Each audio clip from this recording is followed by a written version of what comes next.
L'avion glissait paisiblement au-dessus des nuages, baigné par la lumière dorée du soleil couchant.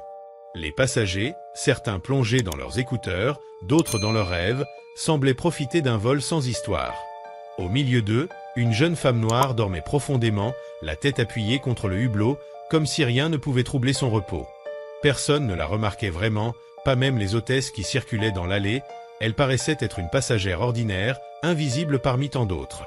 Soudain, un frisson parcourut l'équipage. Le capitaine surgit dans la cabine, le visage tendu, les yeux écarquillés par la panique. Sa voix tremblante mais ferme résonna dans le silence. « Y a-t-il un pilote de chasse à bord ?» Les regards se croisèrent, incrédules, et l'atmosphère se fit pesante. Sans que personne ne s'y attende, tous les yeux se tournèrent vers la jeune femme, toujours assoupie, dont le calme masquait un secret capable de changer le destin de tout l'avion. L'appareil fendait les nuages comme une flèche, et les passagers, confortablement installés, continuaient de profiter de ce calme trompeur. Certains lisaient distraitement, d'autres regardaient un film, tandis que des enfants jouaient avec leurs tablettes, sans imaginer que les prochaines minutes allaient bouleverser leur routine. Au fond de l'appareil, dans le couloir gauche, cette femme d'une trentaine d'années dormait paisiblement, son visage détendu contrastant avec l'agitation croissante de l'équipage. Elle semblait une simple passagère, venue rejoindre ses proches ou assister à une réunion, mais en elle se cachait un secret qui dépasserait toutes les attentes. Le silence du vol fut soudain brisé par un bruit sourd provenant du cockpit, suivi d'une secousse qui fit tomber un gobelet de café sur la tablette d'un passager. Les murmures s'élevèrent, les regards s'échangèrent, une hôtesse ramassa le gobelet, les mains légèrement tremblantes.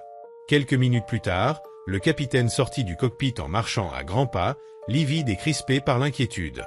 Il parcourut la cabine du regard, cherchant désespérément quelqu'un. Les passagers, intrigués, se turent, inquiets de cette présence inhabituelle. Sa voix claqua dans la cabine. « Mesdames et messieurs, il y a une urgence. Nous avons besoin d'un pilote de chasse. Y a-t-il un pilote de chasse à bord ?» Le silence s'abattit lourdement, les passagers échangèrent des regards incrédules, personne n'osait répondre, seul le bourdonnement des réacteurs et les respirations haletantes des voyageurs troublaient l'air. Une femme âgée posa sa main sur la poitrine de son mari, un adolescent sortit ses écouteurs, et même les enfants cessèrent de parler. La tension était palpable. Le capitaine insista, « S'il y a un pilote militaire, manifestez-vous. C'est une question de vie ou de mort. » Aucun mouvement. Pourtant, au rang 17 côté hublot, la jeune femme dormait toujours, calme et sereine. Une hôtesse remarqua alors une petite médaille militaire accrochée discrètement à son sac à main. Elle s'accroupit près d'elle et murmura « Madame, excusez-moi ». La femme bougea légèrement la tête sans ouvrir les yeux, sa respiration restait tranquille. L'hôtesse posa doucement sa main sur son épaule, et lentement, la jeune femme ouvrit les yeux, analysant en un instant la scène autour d'elle. Ses traits se durcirent, révélant une détermination inattendue. Le capitaine revint vers elle, incrédule, « Vous êtes pilote ?» Elle le fixa, et dans un silence lourd, répondit d'une voix posée mais ferme, « Pas seulement pilote, pilote de chasse. » Un frisson parcourut la cabine, les murmures éclatèrent et certains passagers applaudirent timidement, soulagés. Le capitaine, les yeux écarquillés, reprit son souffle, « Nous avons un problème majeur dans le cockpit. Les instruments principaux sont tombés en panne après une surtension. Mon copilote a perdu connaissance à cause d'une chute brutale de pression et je ne suis pas sûr de pouvoir maintenir l'avion seul. » Les passagers écarquillaient les yeux, une mère serra son enfant, un homme murmura « Mon Dieu !» L'avion vibrait légèrement, confirmant la gravité de la situation.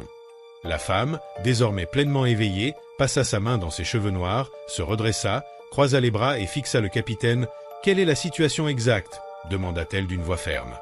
Le capitaine expliqua, « Système de navigation partiellement hors service, un moteur surchauffe. Nous avons encore 2 heures de vol prévues, mais avec ces défaillances, je doute que nous y arrivions. » Un silence glacé suivit ces paroles, le danger prenait un visage concret et mortel. La jeune femme inspira profondément, prête à intervenir. Ses yeux sombres et déterminés reflétaient déjà l'attitude d'un soldat prêt à reprendre du service. « Très bien, montrez-moi le cockpit, » dit-elle. Les passagers la regardèrent passer dans l'allée, guidés par le capitaine. Certains, encore sceptiques, se demandaient si tout cela n'était pas de la folie. Une femme seule, même pilote de chasse, pouvait-elle vraiment sauver un avion de ligne transportant plus de 200 âmes? Mais d'autres s'accrochaient à cette lueur d'espoir. À mesure qu'elle approchait du cockpit, l'air semblait plus lourd, les alarmes retentissaient et les voyants clignotaient. L'odeur métallique et âcre d'un circuit électrique saturé emplissait la cabine. À l'intérieur, le copilote gisait inconscient, un masque à oxygène pressé contre son visage par une hôtesse paniquée. La femme s'installa à côté de lui, posant ses mains avec assurance sur les commandes. Ses gestes étaient précis et mesurés, comme ceux d'une professionnelle aguerrie. Ses yeux scrutaient les voyants, analysant la situation avec une rapidité impressionnante. Le capitaine, stupéfait, l'observait. « Vous avez déjà piloté ce type d'appareil ?» demanda-t-il, presque inquiet. Un léger sourire effleura ses lèvres. « Après avoir manœuvré des chasseurs à Mach 2, croyez-moi, ce gros oiseau ne me fait pas peur. » Un frisson parcourut le capitaine. Pour la première fois depuis l'incident, il sentit un poids s'alléger sur ses épaules. Mais elle savait que le danger restait immense. Les instruments endommagés limitaient la visibilité et le moteur en surchauffe pouvait céder à tout moment. Chaque seconde comptait. Elle tourna la tête vers le capitaine. « Prévenez les passagers. Dites-leur que nous allons tout faire pour les ramener au sol. Mais pas un mot de plus, la panique est notre pire ennemi. » Il hocha la tête, obéissant sans discuter, et sa voix résonna bientôt dans les haut-parleurs, cherchant à calmer une cabine plongée dans une tension insupportable. Pendant ce temps, elle serrait les commandes, réajustait la trajectoire et commença une série de manœuvres pour stabiliser l'appareil. Ses yeux brillaient, d'une intensité presque surnaturelle. Derrière cette apparence de femme ordinaire, c'était une guerrière, une survivante, une protectrice renaissante. Dans la cabine, les murmures se transformaient en prières. Certains fermaient les yeux, d'autres fixaient le plafond, mais au fond de chacun, une certitude naissait, il n'était plus seul. Lorsqu'un nouvel avertissement sonore retentit dans le cockpit, elle posa ses mains fermes sur les commandes et déclara d'une voix inébranlable. « Si vous avez confiance en moi, capitaine, accrochez-vous, ce vol va devenir le combat de ma vie. » Le silence du cockpit était trompeur, les alarmes bourdonnaient encore et les voyants clignotaient sans répit, mais tout semblait suspendu à ses gestes. Elle inspira profondément et ses mains glissèrent sur les manettes avec une précision chirurgicale, se souvenant de ces heures passées dans les simulateurs où chaque seconde comptait, mais cette fois ce n'était pas une simulation. 2 vies dépendaient de son sang-froid. Le capitaine, assis à côté, l'observait avec admiration. Jamais il n'avait vu quelqu'un garder un tel calme dans une situation aussi désespérée. « Comment faites-vous pour rester si calme ?» demanda-t-il. Elle ne le regarda pas, ses yeux fixés sur l'horizon. Quand on a affronté des tirs ennemis à 10 000 mètres d'altitude, un moteur en surchauffe devient juste un défi parmi d'autres. Le capitaine comprit qu'elle n'était pas une simple pilote de chasse, mais une vétérane, survivante de mission où l'échec signifiait la mort. Soudain, l'avion trembla violemment. Des cris s'élevèrent dans la cabine, les masques à oxygène tombèrent des compartiments avec un cliquetis métallique terrifiant. Elle resserra sa prise sur les commandes pour stabiliser l'appareil, sa mâchoire se contracta, déterminée à ne montrer aucune faiblesse. « Nous perdons de l'altitude », lança le capitaine. « Je sais », répondit-elle, les dents serrées, « mais si nous montons trop, la pression sur ce moteur le fera exploser. Il faut maintenir cet équilibre fragile. » Chaque décision était un pari. Monter, descendre, virer trop brusquement et c'était la catastrophe. Les passagers sentaient le danger, certains priaient à voix basse, d'autres sanglotaient, tandis que quelques-uns observaient la porte du cockpit, convaincus qu'un combat invisible s'y jouait. Une turbulence secoua l'appareil, projetant bagages et passagers. Les hôtesses, calmes et déterminées, tentaient de rassurer tout le monde, distribuant les masques et répétant « Restez assis, attachez vos ceintures ». Le capitaine hurla « Nous avons perdu la pression hydraulique. Sans les volets, l'atterrissage est impossible. » Mais elle posa une main ferme sur la manette principale. Tant que les ailes tiennent, il y a une solution.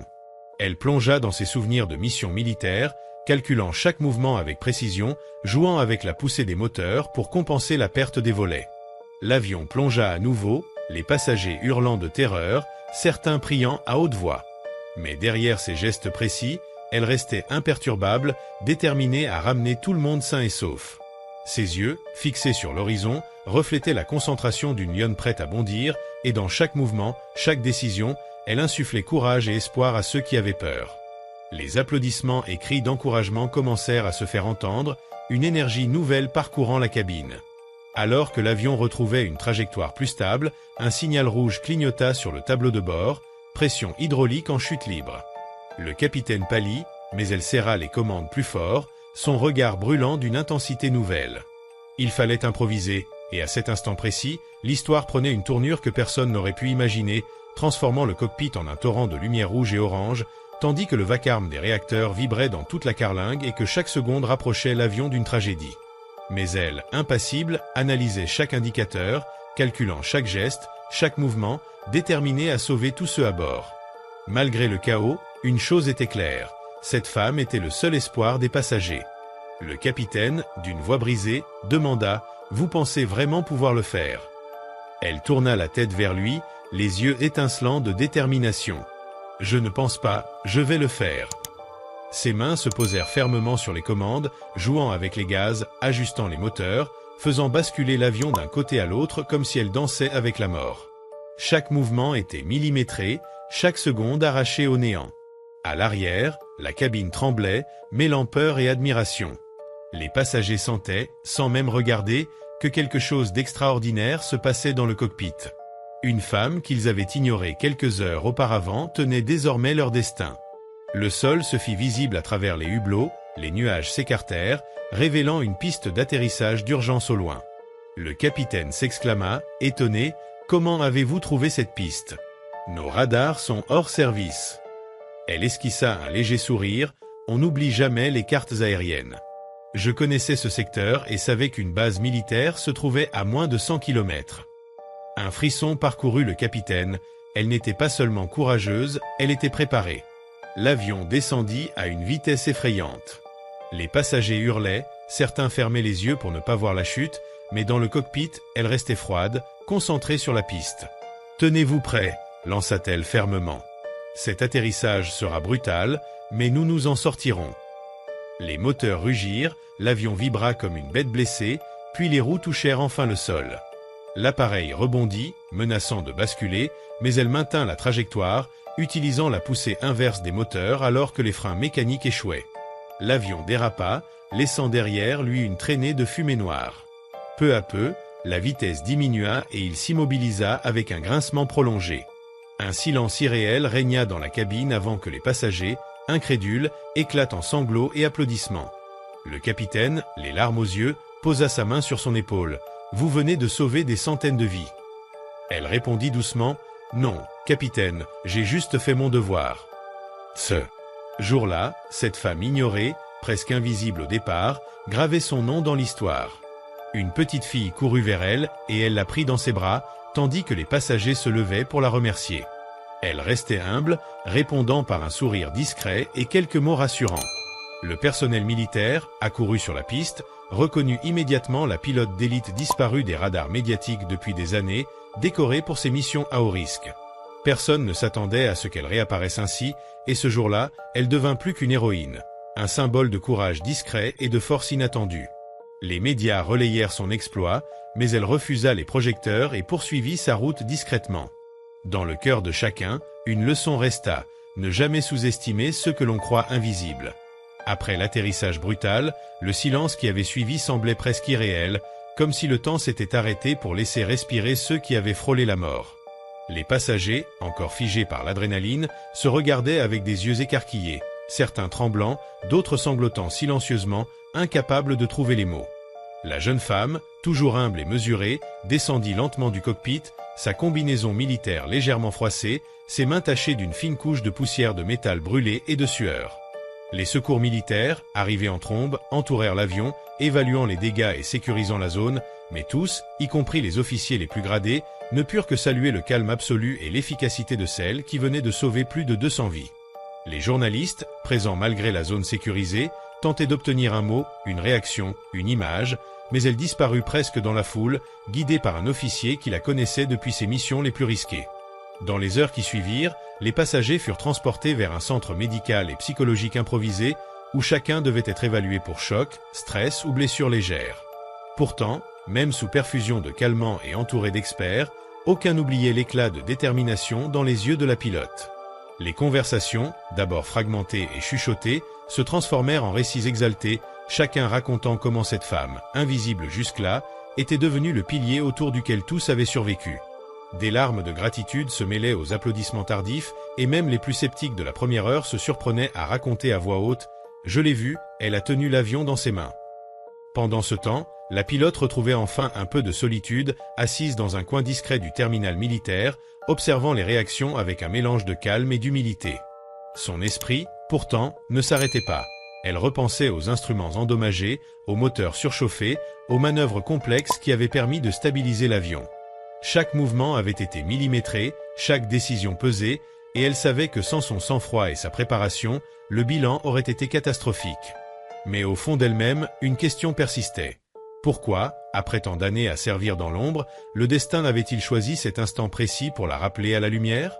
Alors que les médias commençaient à diffuser les premières images floues, anonymes, de l'événement, des analystes militaires et des experts en aviation débattaient avec excitation et inquiétude. Comment une seule pilote de chasse, ignorée par tous jusqu'alors, avait-elle pu reprendre le contrôle d'un Airbus 320 en pleine crise ? Les spéculations allaient bon train, mais personne ne pouvait saisir la vérité entière. La jeune femme n'était pas seulement une vétérane, mais une experte ayant survécu à des missions classées top secret, des combats aériens où chaque seconde signifiait la vie ou la mort. Elle avait traversé des tempêtes, des tirs ennemis, des zones de conflit où la peur n'avait pas droit de citer. Et pourtant, ici, au milieu de civils, elle incarnait la même discipline, le même sang-froid, la même détermination inébranlable. Dans les semaines qui suivirent, le récit de son exploit se répandit, faisant vibrer les réseaux sociaux et les journaux télévisés. Des vidéos amateurs de passagers, tremblantes et bruitées, montraient l'atterrissage, les cris, les applaudissements, mais rien ne capturait l'essence de ce qu'elle avait fait. Des spécialistes en aviation furent invités à commenter, vantant sa capacité à improviser face à une défaillance critique et soulignant que son action avait évité un désastre sans précédent. Les politiciens et responsables militaires la recherchèrent pour des interviews et des reconnaissances officielles, mais elle, fidèle à elle-même, refusait toute exposition publique. Au-delà de la reconnaissance mondiale, cependant, il y eut des répercussions personnelles. Les passagers, certains traumatisés, certains reconnaissants, tentèrent de retrouver cette femme. Une petite fille, qui avait assisté à l'atterrissage avec des yeux ébahis, envoya une lettre à la base militaire, exprimant son admiration et son espoir de devenir un jour courageuse comme elle. Des familles entières se mirent à raconter comment cette expérience avait changé leur vision de l'héroïsme, de la résilience et de la force silencieuse qui se cache parfois derrière des visages ordinaires. Pour la pilote, les jours suivants furent remplis de rapports, de débriefings et de rencontres avec les autorités aéronautiques. Elle relut minutieusement chaque instrument, chaque procédure, chaque détail qui avait permis le sauvetage. Son attention aux moindres détails, sa discipline militaire, sa mémoire exceptionnelle étaient la clé de sa réussite, mais également la source de son isolement. Personne ne pouvait réellement comprendre ce qu'elle avait vécu, ni ce qu'elle avait ressenti au moment où la catastrophe semblait inévitable. Elle passa des heures à méditer sur le fragile équilibre entre peur et courage, entre chaos et contrôle, et sur la responsabilité immense de porter des vies dans ses mains. Peu à peu, le monde commença à célébrer son acte, mais sans jamais réellement connaître la femme derrière le mythe. Les décorations militaires, les reconnaissances officielles et les articles de presse furent accueillis avec un mélange de fierté et de détachement. Elle savait que son rôle n'était pas de briller sous les projecteurs, mais de rester prête à intervenir lorsque le destin l'exigerait. La célébrité, les applaudissements, le tintamarre médiatique ne faisaient pas partie de sa mission. Elle n'avait qu'un objectif, protéger et servir, dans l'ombre comme dans la lumière. Et dans le cœur des passagers, une transformation silencieuse s'opéra. L'expérience de la survie partagée, de la peur transcendée par le courage, laissa une empreinte indélébile. Beaucoup ne parlèrent jamais de ce jour autrement que comme d'un miracle aérien, d'une rencontre inattendue avec la bravoure incarnée. Les conversations entre amis, les récits aux enfants, même les souvenirs enfouis de ce vol improbable, furent tous teintés d'une admiration profonde pour cette femme dont le visage et le calme tranquille avaient caché un courage presque mythique. Au fil du temps, elle reprit sa vie normale, mais son esprit restait vigilant, toujours prêt à l'appel. Les lettres de remerciement, les invitations officielles, les hommages silencieux se succédaient, mais elle continuait de se déplacer discrètement, apparaissant dans des missions qui demandaient la même excellence que ce jour fatidique. Les années passèrent, mais l'histoire de ce vol demeura un symbole, celle d'une femme qui, invisible aux yeux du monde, pouvait tenir le destin de centaines de vies dans ses mains et le faire avec une précision et un sang-froid qui défiaient toute imagination. Dans le monde entier, des jeunes filles et des jeunes garçons virent en elle un modèle de force et de détermination. Les écoles invitèrent des vétérans de l'aviation pour parler de courage, et son exploit fut cité comme exemple de dépassement de soi. Mais elle, toujours, demeurait dans l'ombre, observant, prête à intervenir quand le besoin se ferait sentir, sachant que la véritable héroïne ne cherche pas les applaudissements, mais agit simplement parce que c'est son devoir. Et dans le silence d'une nuit étoilée, alors qu'un avion quelconque glissait paisiblement au-dessus des nuages, peut-être une autre héroïne se préparait, invisible parmi les passagers, prête à reprendre le flambeau lorsque le destin, inexorable et imprévisible, le lui demanderait à nouveau. Dans les jours qui suivirent l'incident, la vie de la pilote retrouva un semblant de normalité, mais un calme trompeur régnait autour d'elle. Chaque pas qu'elle faisait dans les couloirs d'une base militaire ou dans les rues anonymes d'une ville ordinaire était scruté par des regards curieux ou admiratifs, certains reconnaissant son visage sur les journaux, d'autres ignorant totalement qui elle était. Elle se mouvait avec la même discrétion que lorsqu'elle était en mission, évitant les projecteurs, observant les détails autour d'elle, consciente que la sécurité et la vigilance ne s'éteignent jamais vraiment. Pourtant, malgré cette apparente tranquillité, son esprit restait hanté par les secondes critiques passées dans le cockpit, par le bourdonnement des moteurs, le cliquetis des alarmes et les visages figés de peur des passagers. Chaque souvenir était un rappel puissant que la vie pouvait basculer en un instant et que le courage, parfois, devait s'exprimer dans l'ombre. Dans les foyers des passagers, le récit du vol se propagea comme un feu invisible. Certains adultes ne pouvaient s'empêcher de pleurer en racontant à leurs proches la précision et le sang-froid de la pilote, tandis que les enfants, fascinés, demandaient sans cesse « Maman, papa, elle est vraiment une héroïne ». Les récits prenaient des formes diverses, transformant la réalité en légende. La femme qui dormait paisiblement, presque ignorée au départ, s'était révélée capable de maîtriser la machine volante et de ramener chacun sain et sauf. Des psychologues et experts en aviation analysaient encore la séquence des événements, étudiant la rapidité de ses décisions, la capacité d'anticipation dont elle avait fait preuve et la gestion impeccable de la panique à bord. Les rapports détaillés furent archivés et certains furent utilisés comme études de cas pour les futurs pilotes, militaires ou civils. Pour elle, l'après-vol ne signifiait pas repos ou reconnaissance. Chaque matin, elle reprenait ses routines d'entraînement physique et mental, affinant ses réflexes, étudiant les cartes aériennes et les nouveaux protocoles. Les souvenirs de ce vol, loin de l'effrayer, étaient devenus des outils de perfectionnement. Elle savait que le monde était rempli de dangers invisibles et que son devoir consistait à rester prête, peu importe la reconnaissance ou les honneurs. La discipline et la rigueur de ses années de service militaire ne l'avaient jamais quittée. Elle était formée à l'imprévisible, à la tension extrême et à prendre des décisions lorsque chaque seconde compte. Quelques semaines plus tard, elle reçut la visite de plusieurs familles de passagers. Des enfants tenant à peine sur leurs jambes, des parents tremblants, certains encore traumatisés, vinrent la remercier, les larmes aux yeux. Elle les écoutait avec humilité, offrant des mots simples, rassurants, mais jamais grandiloquents. Dans leur regard, elle voyait une gratitude pure et intense, mais aussi une transformation silencieuse. Ces vies, désormais, portaient en elle une part de courage et de résilience, et elle savait que son rôle n'était pas seulement de sauver des vies physiques, mais d'inspirer la force intérieure à ceux qui avaient peur. Les médias, incapables de comprendre la profondeur de son acte, diffusèrent des images et des témoignages fragmentés, créant une aura presque mythique autour de son nom. Les chaînes d'information parlaient de « l'ange du cockpit », de « la pilote invisible devenue héroïne », mais aucune image ne pouvait révéler la concentration, l'analyse et le sang-froid qui avaient réellement sauvé l'avion. Des documentaires furent envisagés, des interviews programmées, mais elle refusa tout, expliquant simplement que son devoir était accompli et que la célébrité n'avait jamais fait partie de sa vie. Cette humilité renforçait le mythe, tout le monde la connaissait, et pourtant, personne ne la connaissait vraiment. Dans le cadre militaire, son exploit provoqua une vague de reconnaissance silencieuse. Des officiers plus âgés, ayant suivi sa carrière, savaient qu'elle avait été disparue des radars médiatiques depuis des années, mais son retour inattendu rappelait à tous l'importance de la compétence et de la préparation. Ses supérieurs organisèrent des débriefings approfondis pour analyser son intervention, non seulement pour en tirer des leçons techniques, mais aussi pour comprendre comment le calme et la présence d'esprit peuvent influer sur une situation où chaque décision est une question de vie ou de mort. Les manuels furent révisés et son nom fut inscrit dans certains documents officiels comme exemple de courage et de maîtrise hors du commun. Mais au-delà des honneurs et de la reconnaissance militaire, elle devait également faire face aux répercussions personnelles.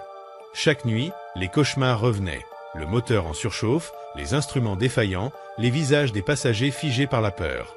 Elle s'entraînait, méditait, et parfois, elle se rendait sur des terrains d'aviation déserts pour voler seule, pour ressentir à nouveau la machine, pour maintenir ce lien avec l'adrénaline, le contrôle et le silence absolu qui l'avaient sauvée elle-même et ses passagers. Ces moments de solitude étaient essentiels pour elle. Ils lui rappelaient pourquoi elle s'était engagée à toujours rester prête et pourquoi chaque vie comptait, même celle des passagers inconnus d'un vol commercial ordinaire. Les passagers, quant à eux, retrouvèrent lentement leur routine quotidienne, mais avec une conscience nouvelle de la fragilité de la vie et de la force insoupçonnée de l'être humain. Des adolescents racontaient cette histoire à leurs amis comme une légende vivante, des adultes partageaient des récits chargés d'émotion et d'admiration, et quelque part, dans le monde entier, cette femme invisible avait semé un message simple mais profond. Ne jamais sous-estimer la puissance de ceux que l'on croit ordinaires. Et tandis que le monde célébrait l'exploit à sa manière, elle, dans sa discrétion habituelle, reprenait son existence en marge des regards, toujours attentive, toujours prête. Elle suivait les nouvelles, lisait les rapports météorologiques et techniques, planifiait ses futurs vols et missions, et gardait au fond d'elle-même la certitude que le courage silencieux est parfois plus puissant que les projecteurs et les applaudissements. Son acte sur ce vol resterait gravé dans les mémoires, non seulement pour l'héroïsme immédiat, mais pour l'exemple de persévérance, de préparation et de maîtrise de soi qu'il incarnait. Dans le cœur des survivants, cette journée demeurait un symbole vivant. Même des années plus tard, certains passagers se souvenaient des yeux calmes de cette femme, de sa voix ferme et mesurée, et de l'assurance tranquille qui avait transformé la peur en espoir. Et pour elle, chaque souvenir était à la fois un rappel et un enseignement. Le destin t'appelle parfois sans prévenir, et ceux qui choisissent d'agir dans l'ombre, avec courage et compétence, peuvent changer la trajectoire de centaines de vies en un seul instant.